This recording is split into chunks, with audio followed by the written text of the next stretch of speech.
Another type of reaction are called oxidation-reduction reactions, which is kind of a mouthful. These are sometimes also called redox reaction. Read for reduction and ox for oxidation, not red ox. Most of these involve something reacting with oxygen, a substance reacting with oxygen, and here are some examples. Combustion reactions are redox reactions. So here we have a balloon with hydrogen gas in it, and we're igniting this, and there's oxygen in, well, I guess it's probably hydrogen and oxygen in the balloon together. And you get that going, and it reacts rather violently and forms H2O. And this is an oxidation reaction, oxidation-reduction reaction. You can also have a redox reaction without any oxygen involved. An example of this is sodium and chloride reacting to form sodium chloride. What's happening here is that electrons are being transferred. The sodium atoms are becoming sodium ions, and the chlorine atoms are becoming chloride ions. There's electron transfer. You can also have redox reactions with metals and nonmetals.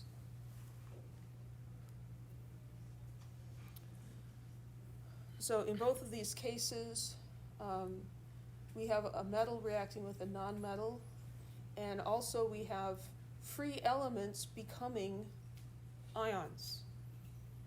So when sodium becomes part of Na2O, it becomes a sodium ion, and the oxygen becomes an oxide ion. When sodium chloride is formed, the sodium becomes an ion and the chloride becomes an ion. Sodium becomes an ion by losing an electron. Chloride becomes an ion by gaining an electron. Guess where the electron came from? Sodium gave it to chlorine. And that's what happens in a redox reaction. There's a transfer of electrons from one thing to another.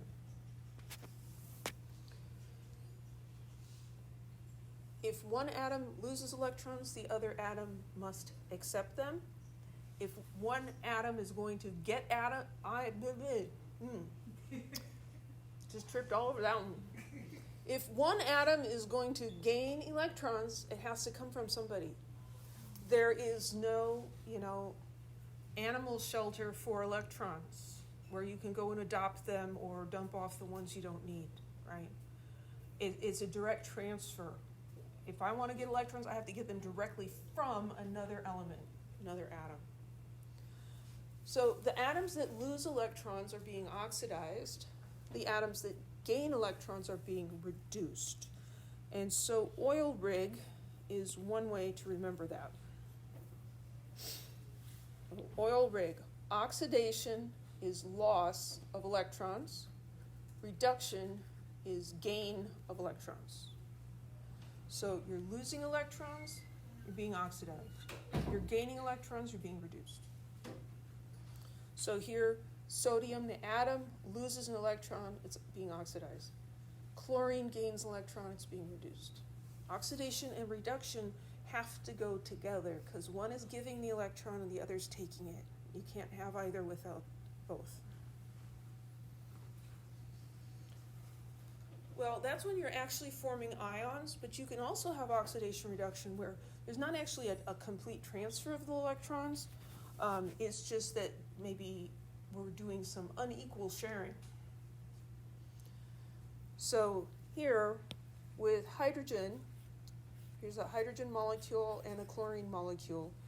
And these two chlorine atoms are the same, and so when they form a bond by sharing some electrons, they share it equally.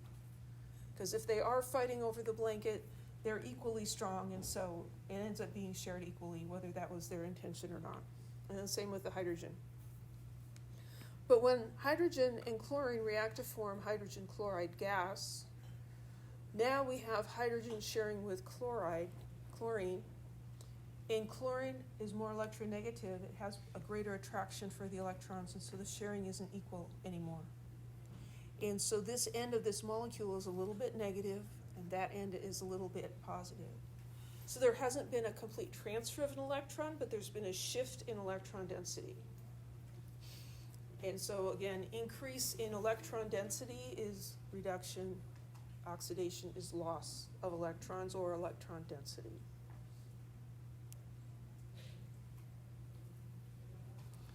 It can be hard to recognize redox reactions between nonmetals. With the metals and nonmetals, it's easy because they actually form ions, and you're like, okay, I see there was a transfer there.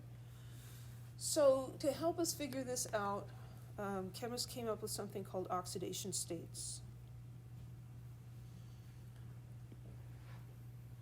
Oxidation states are not ion charges. What makes it kind of confusing is a lot of times, though, the oxidation state is the same as the ion charge on an ion. I know. So that's confusing and it's simplifying. So just bear with me here. Oxidation states are imaginary charges based on a set of rules.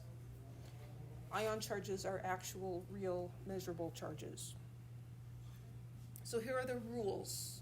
And again, the rules look worse when they're all written out. Free elements have an oxidation state of 0. So remember, I said the oxidation state is often the same as the ion charge. Well, does copper have an ionic charge? Cu? No. Its charge is 0 and its oxidation state is 0. This element, chlorine, 2 chlorines, is there an overall charge on this? No. So the oxidation state on these guys is 0 also. If you have monatomic ions, the oxidation state is equal to their charge. So Cu2 plus, this is an ion with a +2 charge, its oxidation state is also +2. It's just the oxidation state is an imaginary thing that we're assigning to everybody. Oops. Here, chloride, -1. If we have a neutral compound, like H2O or calcium fluoride, just like with ion charges, all of the oxidation states have to add up to the same as the charge on the thing. So here, this overall has no charge, so all the oxidation states have to add up to 0. So oxidation states are like so much like ion charges that you can think of them that way, but then just keep in the back of your mind, yeah, but they're made up. In compounds where you have ions, the oxidation states are the same as the charges on the ions. Okay, so that part, if you just think of them as being like ionic charges, it all just kind of falls into place. And then this is the part that where we really need the oxidation states. When you have just nonmetals. So this table is the important thing. Let's see what we've got here. Fluorine, hydrogen, oxygen, 7, 6, 5.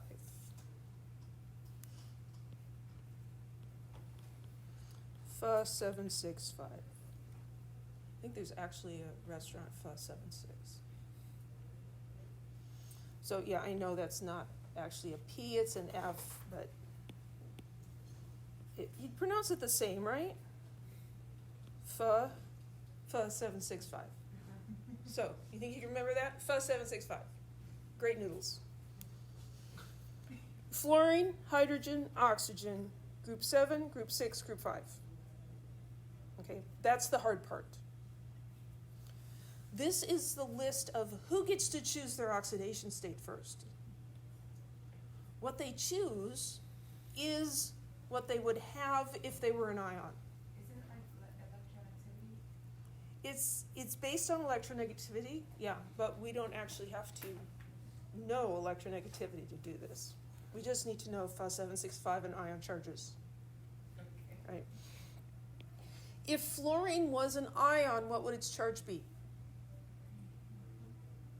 -1. So if you find fluorine in a compound of nonmetals, it gets to choose first. It's going to choose what its charge would be as an ion. What would hydrogen have as an ion charge?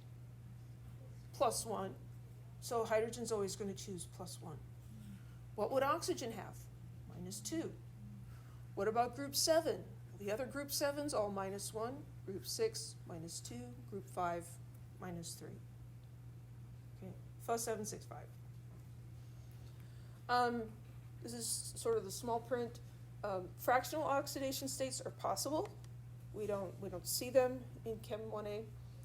And the sign is written before the number for oxidation states and after the number for ionic charges. So if you see that happening, don't be disturbed. But again, I'm not going to trick you with that. Okay, so let's do some practice. Come on, advance. There we go. Assign oxidation states. Cr. 0. That's just an element, right? Right, because There's no charge. What about Cr3 plus? It's the same as the ion charge. So, plus 3. Okay, here, CCl4. Now we have 2 nonmetals. There's no ion charges anywhere. So, F765. There's no fluorine, there's no hydrogen, there's no oxygen. Is there group 7? Chlorine. What does chlorine want to be? Minus 1. So chlorine's going to be minus 1. There are 4 chlorines. They are each minus 1. There's 1 carbon. Charges have to add up to the overall charge on the thing. So if we have 4 of these, what does the carbon have to be? Plus 4. That's okay. I knew what you meant. I just wanted you to say it. Does that make sense? It's just like ion charges. I've never seen a C plus 4. Well, there isn't a C plus 4. We made it up. But if that was ionic, it would be plus 4. So oxidation states and ion charges are like almost the same thing. Sometimes they are the same thing, but then sometimes they're not. So, sorry, not sorry. Okay? SrBr2. That's an ionic compound. We have ion charges. The oxidation states are the same. So the strontium has what charge in this compound? Plus 2. And so its oxidation state is plus 2. And the bromide ion has what charge? Minus 1 for each of them. Yeah. Okay? So when you actually have ionic charges, that's just what the oxidation states are. Here's another one with nonmetals. F765. There's no fluorine, there's no hydrogen, there's oxygen. Oxygen gets to pick. What is it going to pick? Minus 2. So the oxygen is going to be minus 2. How many oxygens are there? There's 3 of them. So they are each minus 2. And there's 1 sulfur. This is just like predicting the charge on those crazy transition metals. So I've got 3 oxygens. They're each minus 2. That's a total of minus 6. And there's 1 sulfur, so it must be plus 6. Well, that's kind of a high number. That's fine. It is what it is. You'll sometimes see plus 7. Okay? This one's a little bit trickier. Here we've got 2 nonmetals, but this is a polyatomic ion. So again, F765, no fluorine, no hydrogen, oxygen. Oxygen's going to pick negative 2. And there's 3 of them. And we have 1 nitrogen, but we have a negative 1 charge. So the oxidation states have to add up to negative 1. So I've got 3 negative 2's plus x, that's what I'm trying to figure out, and that has to equal minus 1. So negative 6 plus x is negative 1. What's x? 5. It's okay to use your calculator. okay?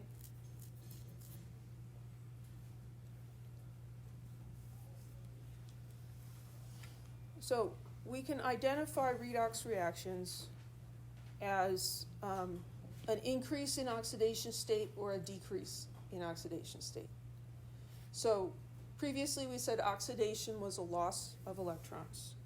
Okay, we had oil rig.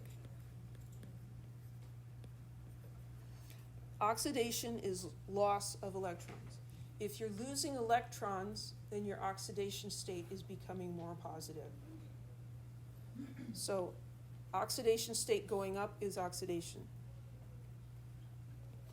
Reduction is a gain of electrons. If you're gaining electrons, then your oxidation state is becoming more negative. It's decreasing or being reduced. If the oxidation state is reduced, it's reduction. So here we've got carbon and sulfur reacting, and they're going to make CS2 because they told us that was what it's going to make. And they're going to say, well, is this a redox reaction? What's being oxidized? What's being reduced? Well, these are elements. So their oxidation states are 0. And then over here, we have no ion charges, but we can use oxidation states, Fu765. Fluorine, hydrogen, oxygen, no. Group 7, no. Group 6, sulfur. Sulfur's going to be -2. There's 2 of them, so carbon has to be +4. So now we can look at carbon went from 0 to +4. That's an increase in oxidation state. Carbon was being oxidized. Sulfur went from 0 to -2. That's a reduction in oxidation state, a reduction.